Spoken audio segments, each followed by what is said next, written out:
Shalom, Ibu Bapak, Saudara-saudaraku yang terkasih, keluarga besar GKI Marta Dirja Purwokerto, maupun para sahabat GKI Marta Dirja yang ada di berbagai kota. Senang sekali hari ini, Kamis 21 Januari 2021, saya Pendeta Stefanus Lim, didampingi pemusik hari ini Mbak Dina Hapsari.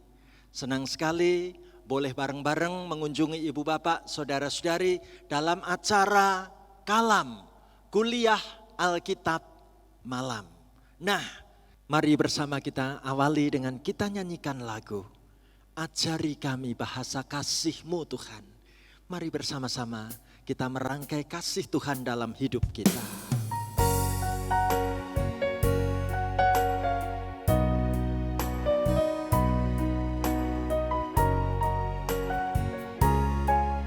Kasih pasti lemah lembut.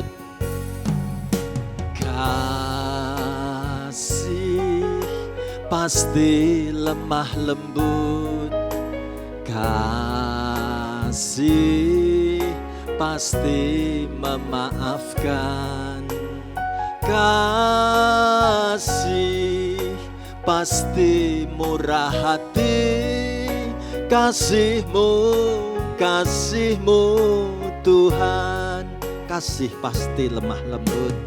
Kasih pasti lemah lembut. Kasih pasti memaafkan. Kasih pasti murah hati. Kasih-Mu Tuhan, ajarilah kami ini saling mengasihi. Ajarilah kami ini saling mengampuni. Ajarilah kami ini kasih-Mu ya Tuhan. Kasih-Mu kudus tiada batasnya. Ajarilah kami bahasa cinta-Mu agar kami dekat padamu ya Tuhanku. Ajarilah kami bahasa cinta-Mu agar kami dekat padamu.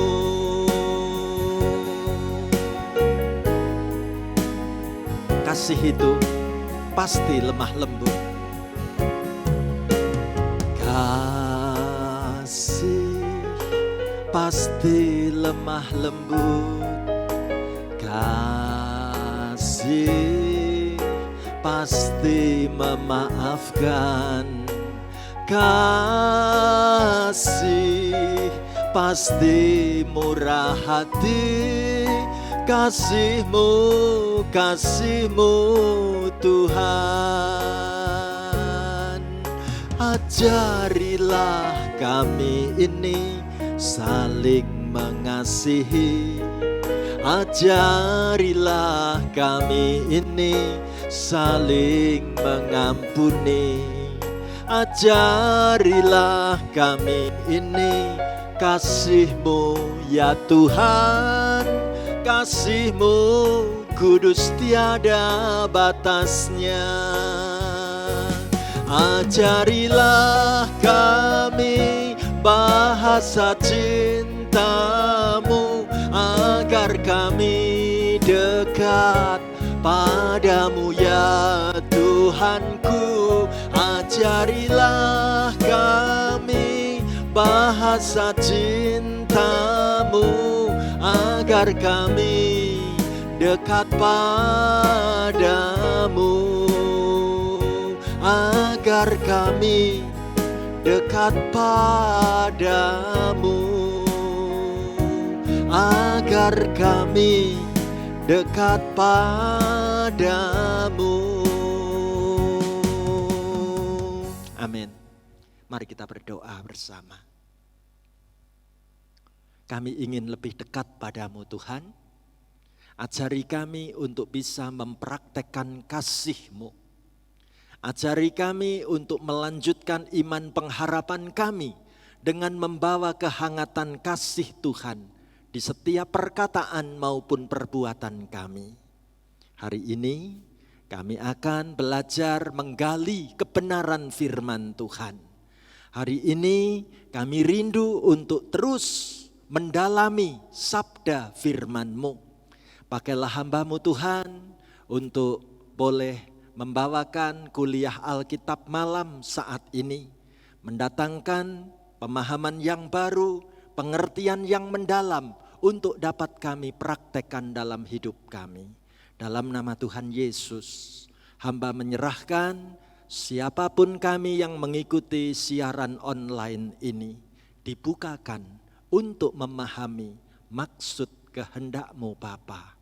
Di dalam nama Tuhan Yesus kami berdoa bersama-sama. Haleluya. Amin. Mari sebelum kita mendengarkan firman Tuhan, kita datang sebagaimana kita ada. Kita memiliki segala kelemahan dan kekurangan kita. Kita nyanyikan, ya Tuhan, kami datang kepadamu, apapun yang terjadi.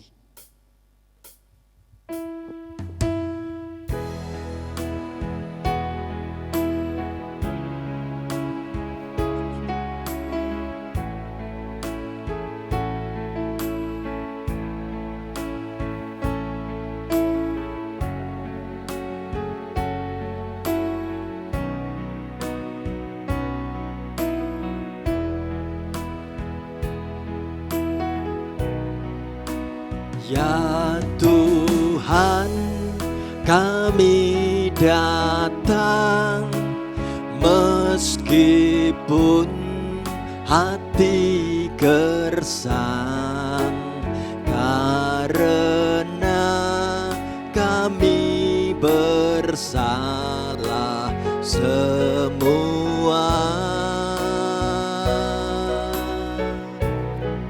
Pada Dikau, pada teman, pada kawan, serta lawan, karena kami bersalah semua.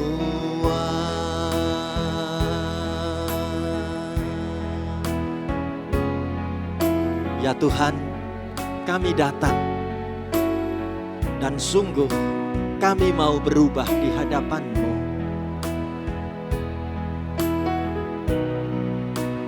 Di dalam sikap benci dan hasrat cinta diri, pantaskah kami menghadap padamu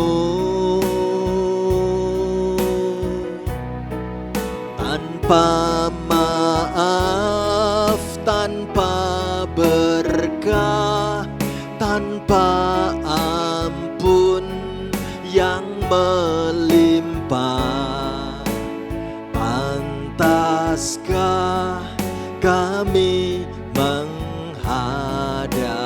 padamu?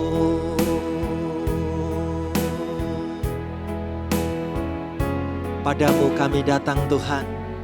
Kami memohon dan bertekad setia pada janji-janji kami.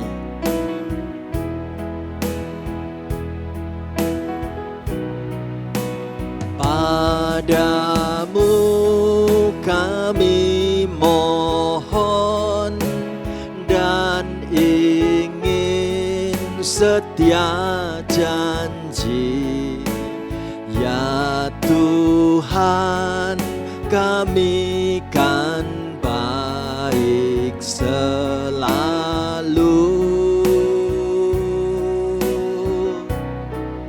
dengan Dikau, dengan teman, dengan kawan serta lawan, lawan. Ya Tuhan, kami kan baik selalu.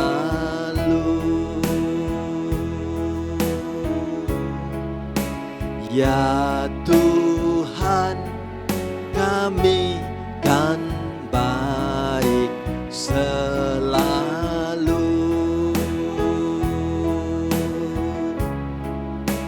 Ya Tuhan, kami kan baik selalu. Amin.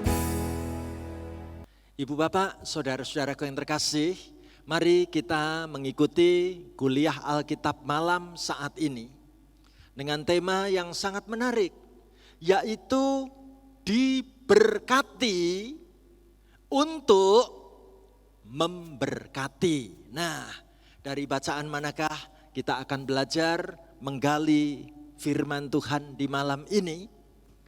Firman Tuhan dipilihkan dari kitab 1 Tawarikh 29 ayat yang ke-13 sampai dengan ayat 17. Kitab 1 Tawarikh pasal 29 ayat 13 sampai dengan ayat 17. Saya akan membacakan untuk kita bersama-sama begini.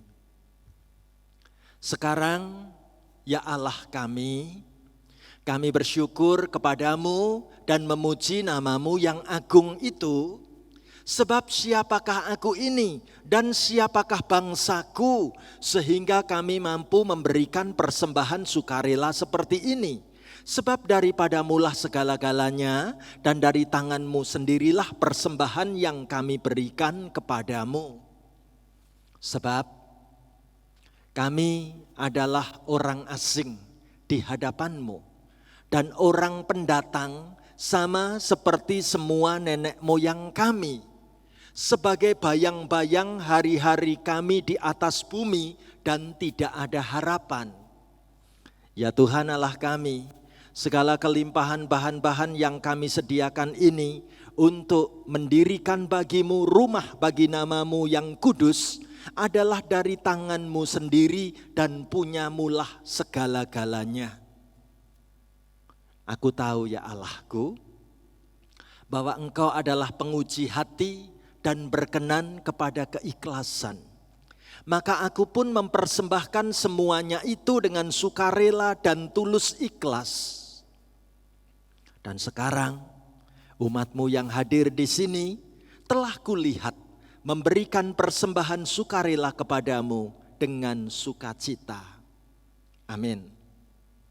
Puji Tuhan, hari ini kita semua diajak untuk bersama-sama mendalami tema yang sangat menarik. Diberkati untuk memberkati. Nah, saya ingin mengawali kuliah Alkitab malam ini dengan sebuah kisah tentang seorang istri punya suami. Suaminya itu ternyata terlalu pelit untuk memberi. Mana buktinya? Ibu bapak, saudara-saudaraku, seorang istri betul-betul mengeluhkan sikap suaminya kepada pendetanya. Ia bercerita kepada pendeta dan berkata, Pak Pendeta, suamiku itu sangat pelit. Suamiku tidak pernah memberikan apa yang aku kepingin, apa yang aku minta loh Pak Pendeta. Lalu pendetanya kasih nasihat, gini Bu, aku punya ide. Nanti kalau pas minta itu cari momen waktu yang tepat. Misalnya pas hari ulang tahunmu itu kan berhak untuk minta sesuatu. Lalu menarik sekali nasihat dan ide dari pendeta ini diterima dengan penuh sukacita. Enggak lama kemudian memang pas hari ulang tahunnya. Sang istri saat bangun tidur di hari ulang tahun itu, sang istri berkata kepada suaminya, Mas, hari ini aku ulang tahun. Nah, semalam waktu tidur aku tuh bermimpi diberi hadiah kalung mutiara indah banget oleh Mas. Kira-kira artinya apa ya Mas? Terus suaminya menjawab, ya karena ini hari ulang tahunmu Dek, nanti pulang dari kerjaan pasti aku bawakan kado sebagai jawaban mimpimu Dek. Wah, hati istri ini seneng banget nih. Nunggu-nunggu jam pulang kantor saat suaminya akan sampai di rumah. Apa yang terjadi? Sore harinya waktu suaminya pulang, dia bawakan kado apa? Buku tafsir mimpi ternyata kadonya. Ya, bukan kalung mutiara, tapi cuma dikasih buku tafsir mimpi. Ya, ibu bapak, saudara yang terkasih, kadangkala kehidupan istri itu menarik ya.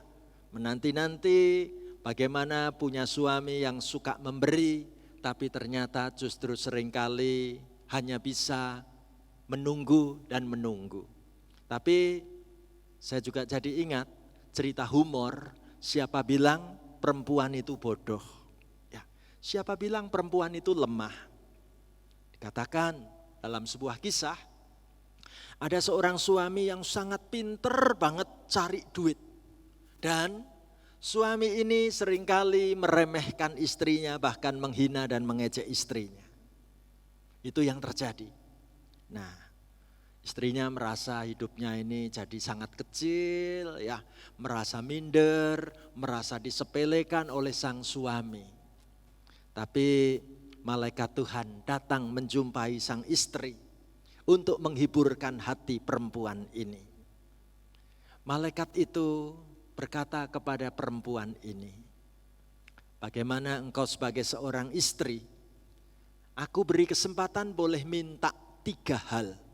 Tapi perlu ingat loh ya, kalau engkau meminta, maka suamimu nanti akan menerima 20 kali lipat besarnya dari permintaanmu.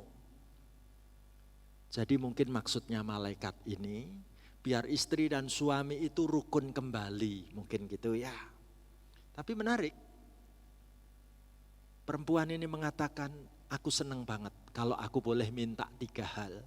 Dan suamiku nanti akan terima 20 kali lipat, enggak masalah.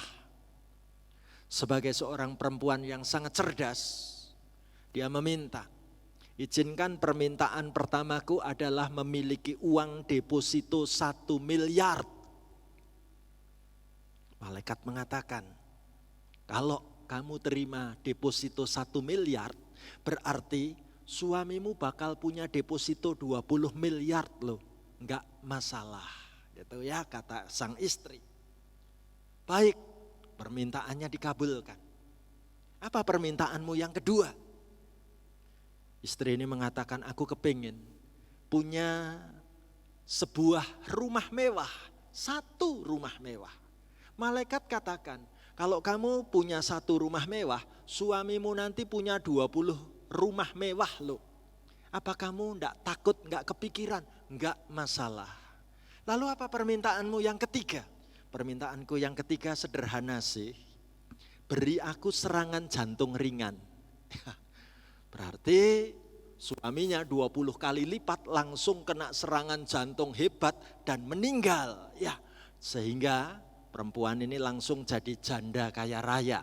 Depositonya punya 21 miliar dari sang suami digabung, rumahnya punya 21 rumah mewah sekaligus. Ya, ibu bapak, saudara yang terkasih, bicara tentang harta, bicara tentang duit, bicara tentang aset, bicara tentang kekayaan.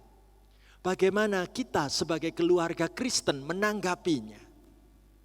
Indah sekali kalau tiap ibadah hari Minggu, saudara dan saya diajak untuk memberikan persembahan dari kata dasar sembah. Sehingga kita mau mengatakan, apa yang aku berikan adalah wujud sembahku kepadamu Tuhan. Nah kalau begitu, mari kita menggali prinsip-prinsip dasar tentang bagaimana berkat Tuhan dalam pandangan iman kita. Yang pertama, kalau kita mau memberikan persembahan sebagai wujud berkat Tuhan, maka katakan dalam hati kita itu adalah wujud ucapan syukurku. Indah sekali dalam firman Tuhan hari ini mengingatkan kita 1 Tawarikh 29 ayat 13. Prinsip yang pertama, sekarang ya Allah kami bersyukur kepadamu dan memuji namamu yang agung itu. Persembahan dilandasi dengan rasa mengucap syukur. Persembahan itu berkat yang harus aku ucapi terima kasih kepadamu Tuhan. Aku mau memuji-muji namamu. Nah, bicara tentang persembahan, saya teringat kadangkala orang memberi persembahan itu tidak dipersiapkan lebih dahulu. Cerita yang lucu sekali, bagaimana ada kisah yang saya beri judul Tanda Cinta Kok Minta Jujul. Ceritanya bagaimana itu? Ceritanya ada seorang ibu, hari itu ke gereja. Pasti bukan di gereja kita kok. Ya, ini cuman cerita ya. Ibu ini ternyata pada pakaiannya itu ada 2 buah kantong. Kantong di sebelah kiri dan kantong bajunya yang ada di sebelah kanan. Ibu ini punya rencana, nanti pulang dari gereja, aku mau mampir ke supermarket untuk belanja. Dan aku siapkan uang belanjaanku pada kantong sebelah kiri. Kantong sebelah kanan adalah untuk memberi persembahan pada Tuhan. Apa yang terjadi? Pada saat itu kantong kolektor diedarkan. Kok teman duduk di sebelah tuh ngajakin ngobrol. Sampai-sampai pas kantong kolektor sudah tiba-tiba di depan, dia bingung, dia cepet-cepet ambil duit. Ternyata keliru ngambilnya dari kantong sebelah kiri, isinya uang 100.000. Begitu sudah terlanjur masuk kantong kolektor, ibu ini kaget, aduh itu uang buat belanja nanti ke supermarket. Uang persembahan ini kecil, nggak bisa, nggak cukup kalau belanja nanti pakai duit ini. Tapi duit untuk belanja sudah terlanjur masuk kantong kolektor. Bagaimana ini caranya? Dalam kebingungannya, ibu ini berusaha menemui majelis di ruang majelis yang saat itu sedang menghitung uang. Bapak Ibu majelis, boleh enggak saya minta jujulan persembahan? Tadi saya keliru masukkan duit belanjaan 100 ribuan ke dalam kantong kolektor. Sekarang aku mau minta kembalian. Majelisnya pada tertawa. Majelisnya mengatakan, ibu hafal enggak nomor serinya duit 100 ribuan tadi berapa? Di sini soalnya 100 ribuannya ada banyak sekali. Mana yang punyanya ibu? Kalau ibu bisa sebutin nomor serinya, nanti dijujuli deh. Ya, ibu bapak, saudara yang terkasih, sebuah kisah cerita yang mau menandai betapa sering anak Tuhan memberi persembahan itu tanpa diprogram, tanpa direncanakan. Bahkan kadangkala bukan uang yang terbaik yang diberikan buat Tuhan, bukan? Ibu bapak, saudara yang terkasih, prinsip yang kedua ketika kita belajar tentang berkat Tuhan, mari kita berani mengatakan prinsipnya dari Tuhan untuk Tuhan. Itu prinsip yang kedua. Bacaan firman hari ini mengajari kita pada ayat yang ke-14. Sebab siapakah aku ini dan siapakah bangsaku, sehingga kami mampu memberikan persembahan sukarela seperti ini. Sebab daripadamulah segala-galanya dan dari tanganmu sendirilah persembahan yang kami berikan kepadamu. Persembahan kami ini dari Tuhan, ini berkat dari Tuhan. Jadi aku juga ingin untuk bisa mempersembahkannya untuk Tuhan. Mengingatkan saya dengan sebuah kisah cerita tentang persembahan dari seorang tante pemilik warung. Tante ini kebetulan adalah tetangga waktu saya masih kecil, tinggal di kota Klaten. Ibu bapak, saudaraku, tante ini pada zaman itu membuka warung. Zaman dulu belum ada toko-toko yang begitu modern kayak Alfamart, Indomart, ya, ada supermarket. Waktu itu belum ada. Yang ada adalah toko tradisional dan salah satunya adalah milik tante tetangga kami. Apa yang terjadi pada tante ini? Tante ini seorang anak Tuhan. Saya pernah main di rumah tante ini waktu Sabtu sore. Saya perhatikan yang dilakukan tante ini menarik banget nih. Pada hari Sabtu sore saat toko warungnya itu sudah tutup, yang dilakukan adalah membuka laci tempat ia menyimpan uang. Lalu tante ini akan memilih satu lembar uang kertas yang nilainya paling gede. Itu akan aku persembahkan buat Tuhan di gereja besok. Entah ada uang berapapun, bagi tante ini enggak masalah. Pokoknya uang kertas nilainya paling gede.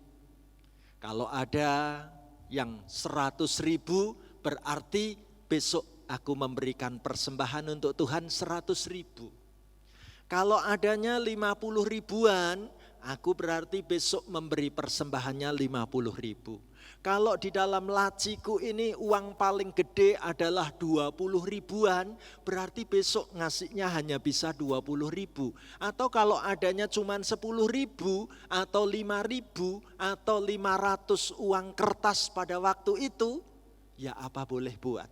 Berarti besok aku akan memberikan persembahan ini seperti ini ya Tuhan. Yang menarik, setelah uang kertas paling gede itu ditemukan, maka tante ini mulai siap-siap untuk gosok baju setrika. Dan saya heran, uang kertas yang sudah dipilih tadi yang terbaik, yang terbesar nilainya, ternyata ikut digosok, disetrika. Lalu ditaruh di tengah-tengah Alkitab. Ini besok buat Tuhan. Saya tersentuh, saya belajar dari tante pemilik warung ini tentang memberi yang terbaik untuk Tuhan. Bukan cuma nilainya, tetapi juga wujudnya. Uang yang terbaik, uang yang tidak lecek, yang digosok, disetrika. Berapa banyak anak Tuhan kalau memberi persembahan, uangnya itu sudah dikues-kues gitu ya. Uangnya kucel, uangnya kumal. Bahkan kadang ada uang yang sudah sambungan pakai isolasi, dipakai belanja mungkin pihak toko atau pihak penjual nggak akan mau terima. Tapi dimasukkan kantong kolektor biar masih bisa diterima. Itukah wujud persembahan kita, wujud berkat yang sudah kita terima kita mau kembalikan buat Tuhan? Mestinya tidak seperti itu. Berikutnya, ayo kita belajar prinsip berkat yang ketiga. Bagaimana prinsip dasar berkat Tuhan yang ketiga? Yang ketiga dikatakan hidup ini adalah perjalanan. Mana buktinya? Ayo kita baca ayat 15 bareng-bareng ya. Sebab kami adalah orang asing di hadapanmu dan orang pendatang sama seperti semua nenek moyang kami. Sebagai bayang-bayang hari-hari kami di atas bumi dan tidak ada harapan. Ibu bapak, saudaraku, indah sekali ketika firman Tuhan ini dituliskan, digambarkan hari-hari hidup kami ini kayak orang asing, kayak pendatang. Kalau kami bisa kemudian mapan seperti ini, itu karena hari-hari kami ada dalam penyertaan tangan-Mu Tuhan. Bayang-bayang kehidupan kami di atas bumi ini mestinya tidak ada harapan. Tetapi karena Tuhan kami jadi punya harapan. Ibu bapak, saudaraku yang terkasih, seandainya dibuatkan bandul timbangan. Bandul timbangan ini apakah sudah betul-betul baik posisinya antara harta yang aku miliki dengan cinta yang aku bagikan. Ibu bapak, saudaraku yang terkasih, Mari seorang hamba Tuhan menulis kata-kata yang bagus banget nih. Dia katakan dalam bahasa Inggris demikian. Time is like a river. Waktu itu digambarkan menyerupai sebuah sungai. You cannot touch the same water twice. Kamu gak akan bisa pernah menyentuh air yang sama 2 kali. Because the flow that has passed will never pass again.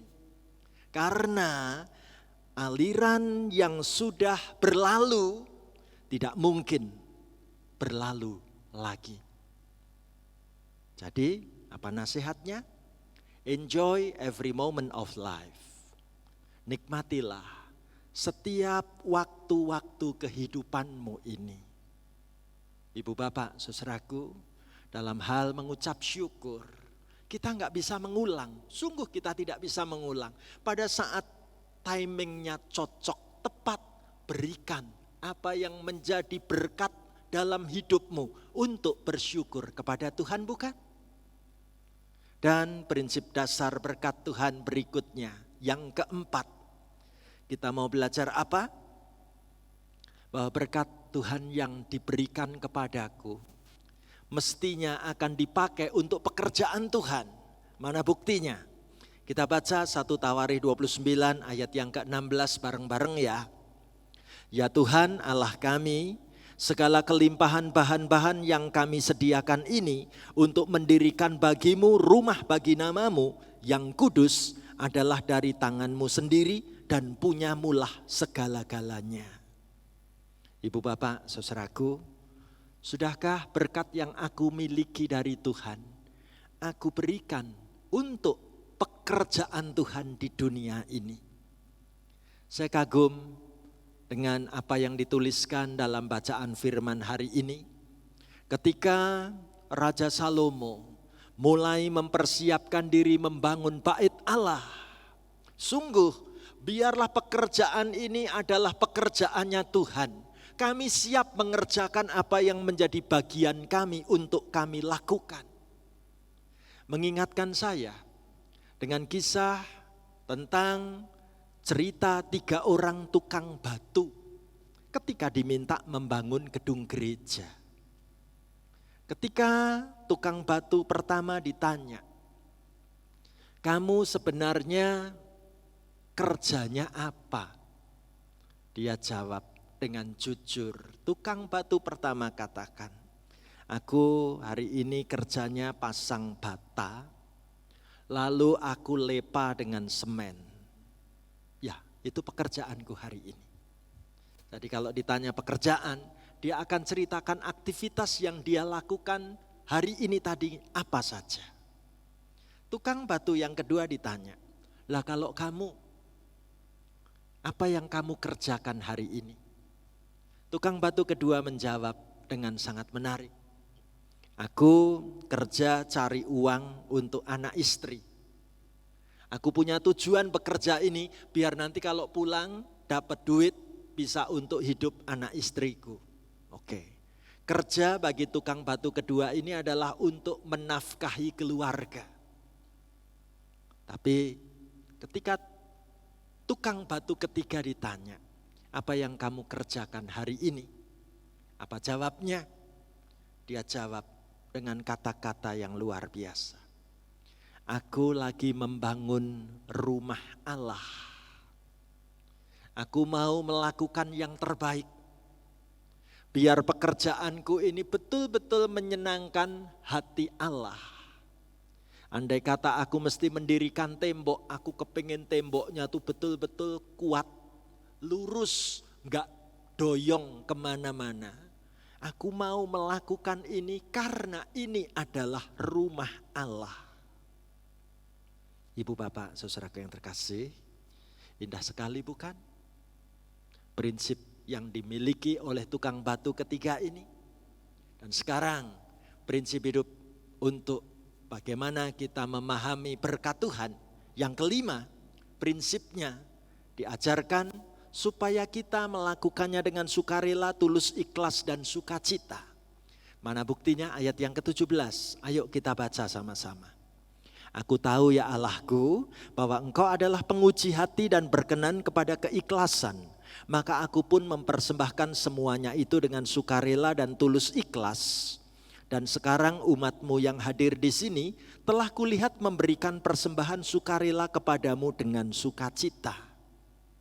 Ibu bapak, saudaraku, apakah berkat Tuhan yang dipasrahkan kepada kita, kita kelola dengan sukarela, dengan tulus ikhlas dan dengan sukacita ketika kita mesti mempergunakan sebagai berkat untuk orang lain. Nah, saya jadi ingat kisah cerita tentang dua mata uang yang bercakap-cakap, yaitu percakapan antara selembar ribuan sedang bercakap-cakap dengan selembar 100 ribuan. Percakapannya, kemana saja ya, kita sudah lama banget gak pernah ketemu. Dulu kita pernah ketemu, tapi lama kita terpisah. Uang yang 100 ribuan menjawab,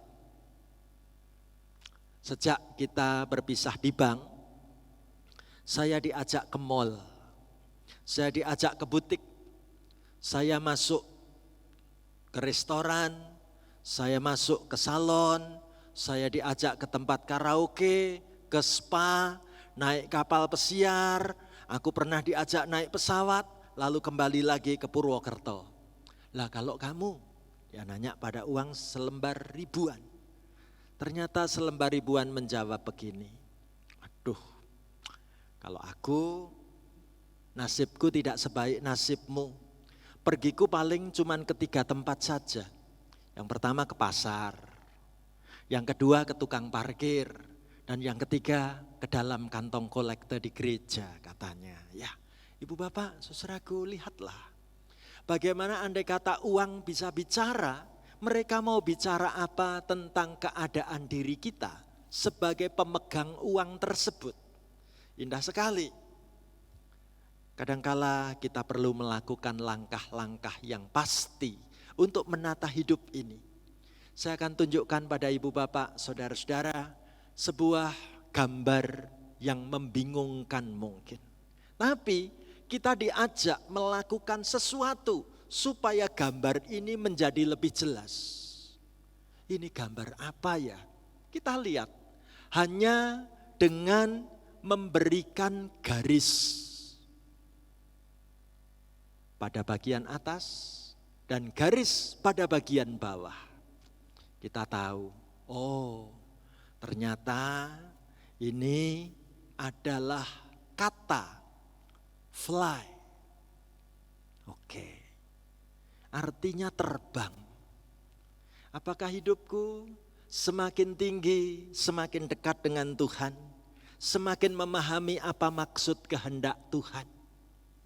Kadangkala kita harus bercermin melihat diri kita lebih dalam lagi. Dan menurut saya diperlukan cermin ajaib. Karena cermin di dunia ini hanya bisa memberi penilaian tentang penampilan luar.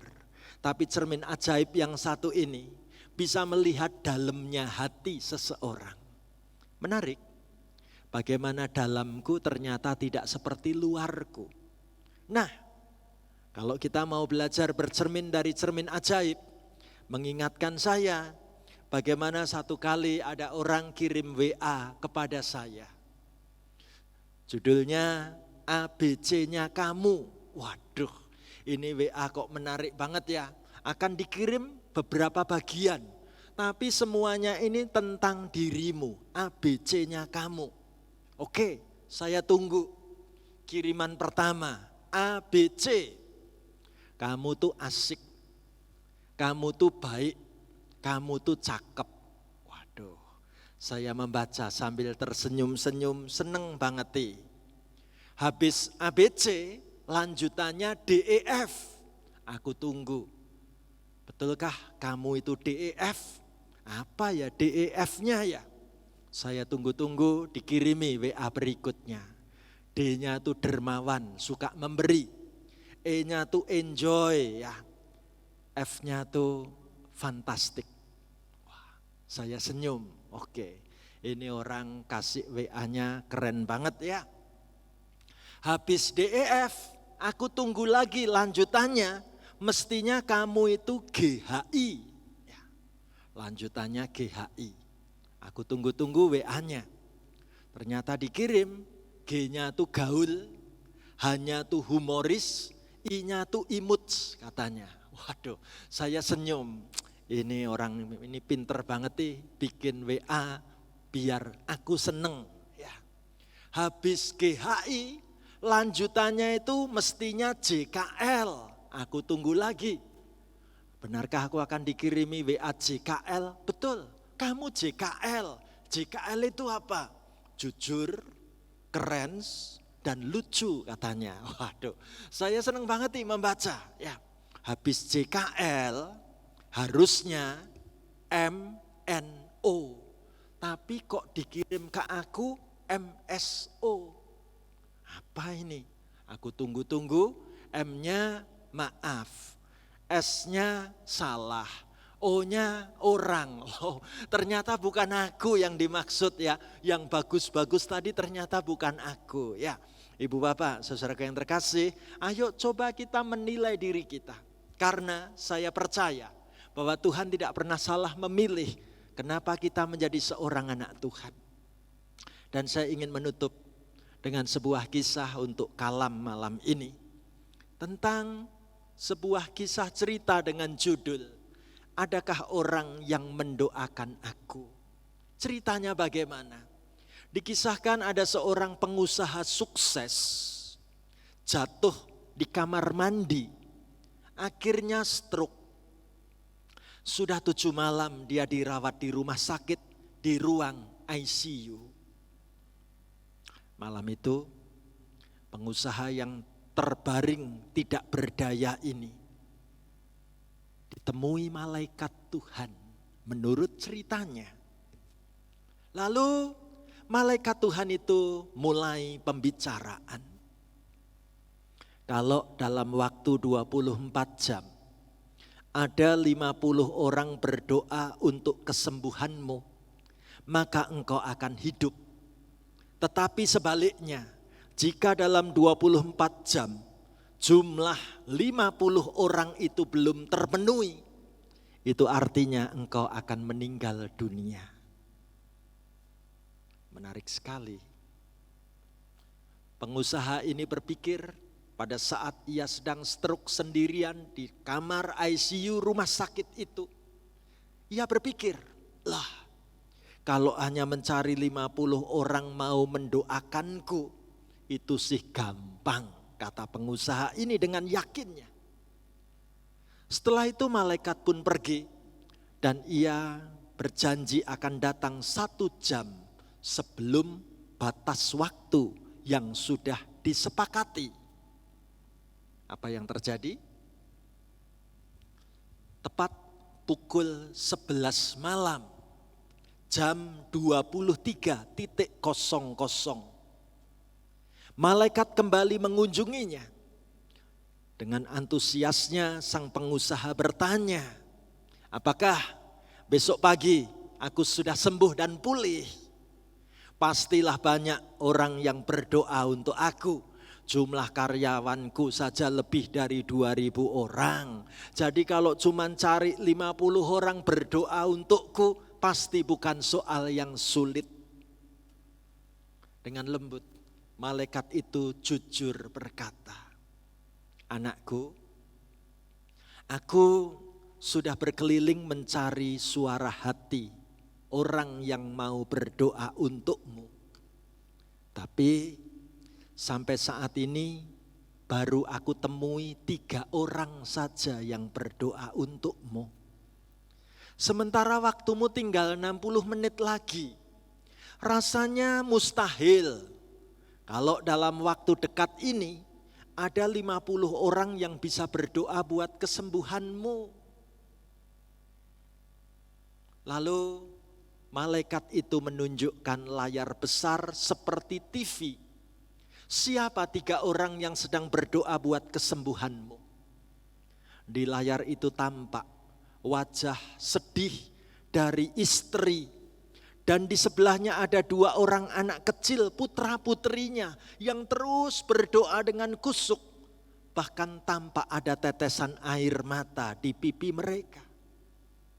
Kata malaikat, aku akan memberitahu kenapa Tuhan rindu memberikanmu kesempatan yang kedua. Itu karena doa istrimu yang tidak putus-putus berharap akan kesembuhanmu. Maka apa yang terjadi? Kembali terlihat istrinya sedang berdoa jam 2 subuh. Tuhan, Engkau tahu kalau selama hidupnya suamiku bukanlah suami atau ayah yang baik. Engkau tahu dia sudah mengkhianati pernikahan kami. Engkau tahu dia tidak jujur dalam bisnisnya.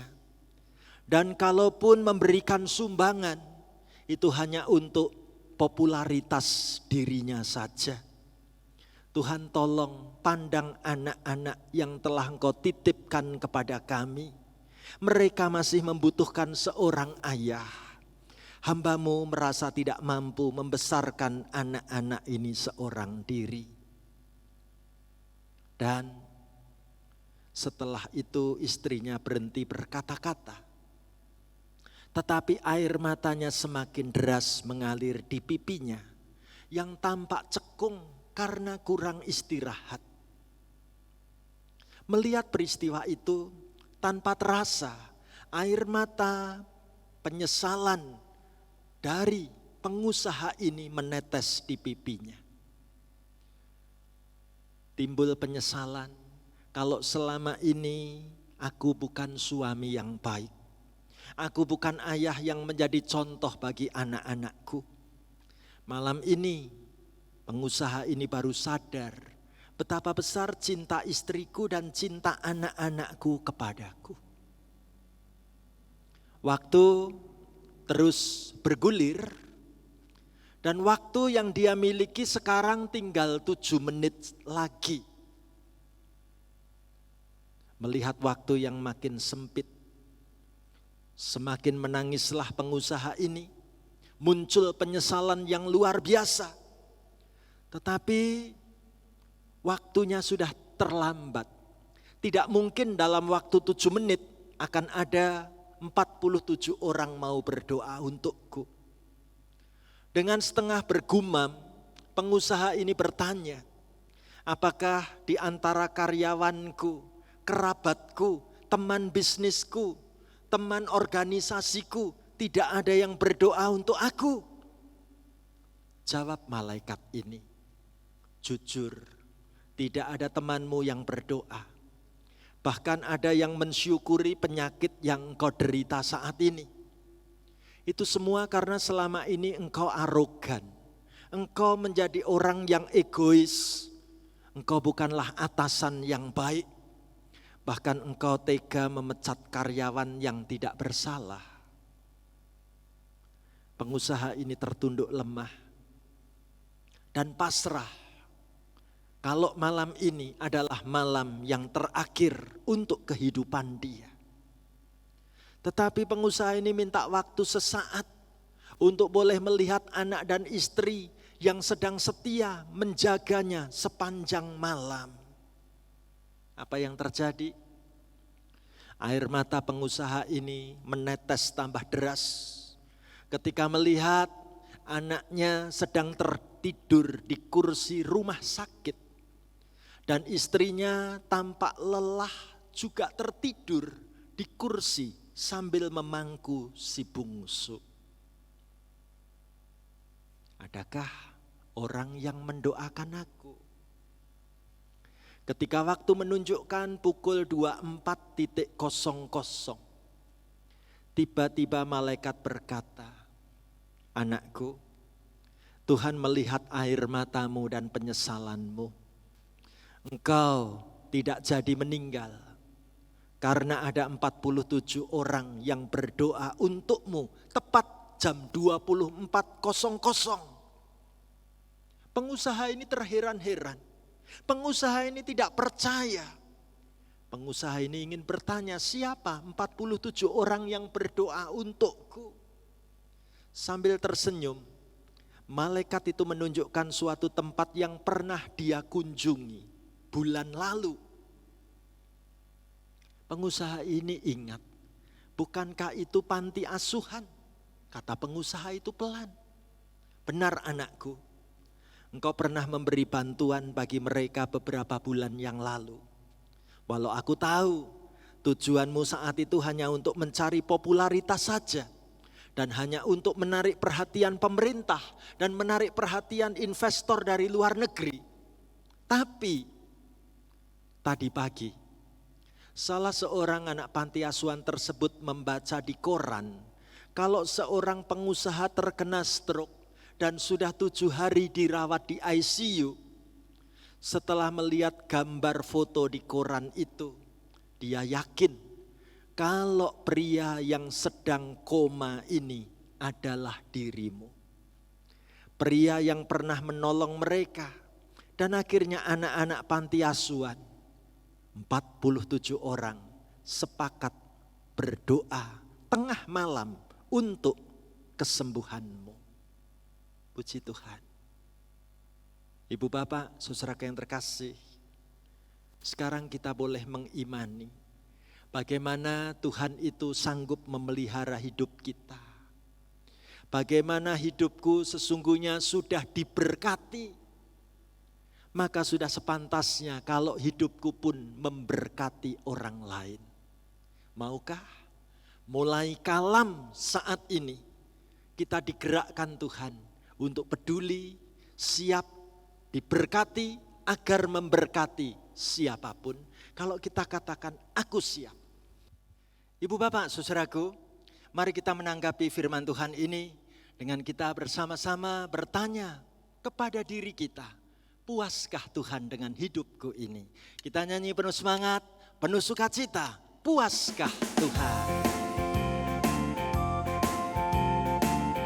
Sudahkah kita memeriksa hati kita?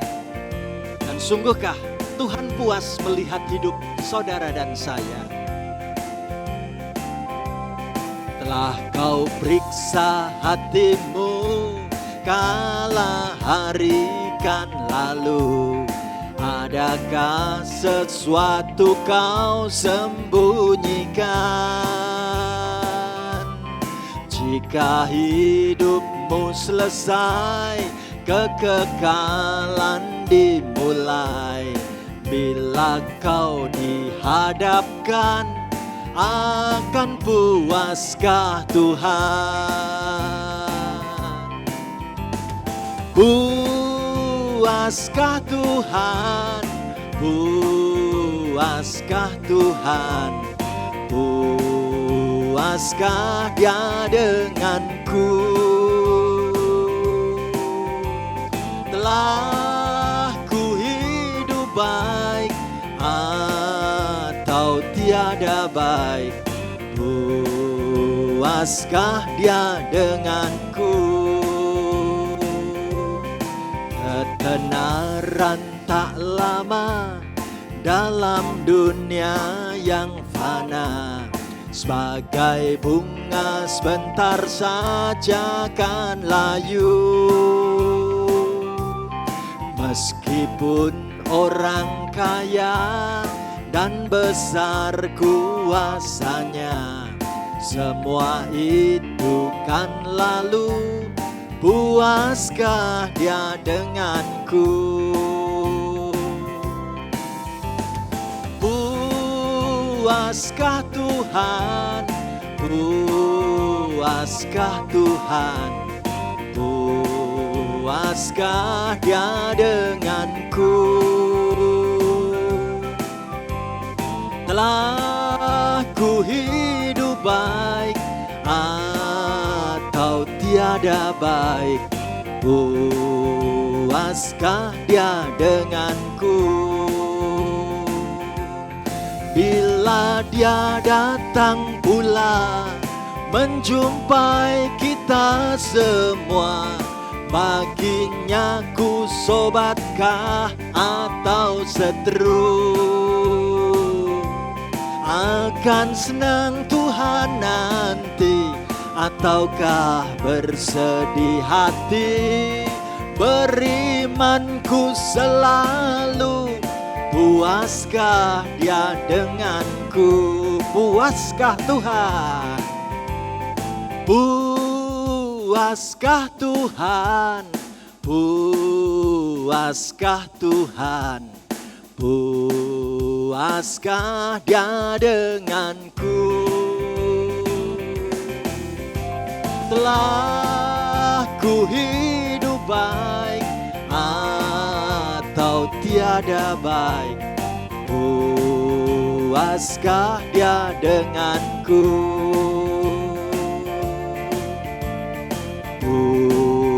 Puaskah Dia denganku? Puaskah Dia denganku? Amin. Mari sekarang kita sama-sama kita tutup di dalam doa. Terima kasih Tuhan, kami boleh bersama-sama mendalami firman-Firman-Mu. Dan kami mau belajar menikmati setiap berkat yang Kau berikan. Bukan hanya untuk hidup kami, tetapi kami juga boleh menjadi berkat untuk sesama kami. Berkatilah kehidupan gereja-Mu GKI Marta Dirja. Tuhan cukupkan dalam segala kebutuhannya. Dan biarlah kami boleh ikut berperan serta membangun kehidupan gereja dan jemaat-Mu ini. Terima kasih Tuhan Yesus.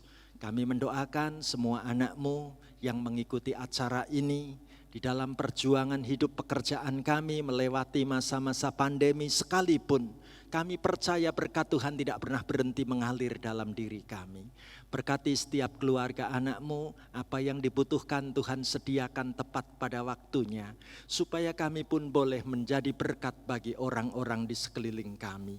Kami serahkan pertumbuhan iman kami serahkan perjalanan iman kami memasuki perjalanan iman di tahun 2021.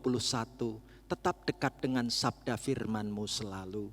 Dalam nama Tuhan Yesus, hamba mendoakan semua anak-Mu ini sungguh diberkati Tuhan dalam segala-galanya. Haleluya. Amin. Mari kita akhiri acara kuliah Alkitab malam ini. Memuji Tuhan, penuh semangat. Aku ingin menyukakan-Mu Tuhan.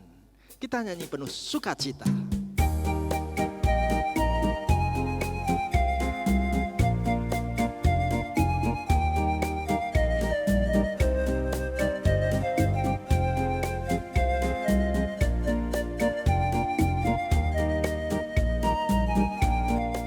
Sungguhlah hidupku telah ditebus oleh kuasa darah yang kudus. Sekarang hidupku bukan milikku lagi. Apapun yang Tuhan mau lakukan, apapun yang Tuhan mau inginkan, asalkan Tuhanku senang, aku relakan, namanya dimuliakan. Menyukakan-Mu Tuhan, menyukakan-Mu Tuhan, menyukakan-Mu Tuhan, menyukakan-Mu Tuhan, menyukakan-Mu Tuhan, menyukakan-Mu Tuhan, menyukakan-Mu Tuhan, menyukakan-Mu Tuhan. Mari saudaraku, kita telah ditebus dengan kuasa darah Kristus. Sungguhlah hidupku telah ditebus oleh kuasa darah yang kudus. Sekarang hidupku bukan milikku lagi. Apapun yang Tuhan mau lakukan, apapun yang Tuhan mau inginkan, asalkan Tuhanku senang, aku relakan, namanya dimuliakan. Menyukakanmu Tuhan, menyukakanmu Tuhan, menyukakanmu Tuhan, menyukakanmu Tuhan, menyukakanmu Tuhan, menyukakanmu Tuhan, menyukakanmu Tuhan, menyukakanmu Tuhan, menyukakanmu Tuhan, menyukakanmu Tuhan, menyukakanmu Tuhan, menyukakanmu Tuhan, menyukakanmu Tuhan, menyukakanmu Tuhan, menyukakanmu Tuhan, menyukakanmu Tuhan, menyukakanmu Tuhan. Amin. Tuhan memberkati kebersamaan kita selalu. Terima kasih.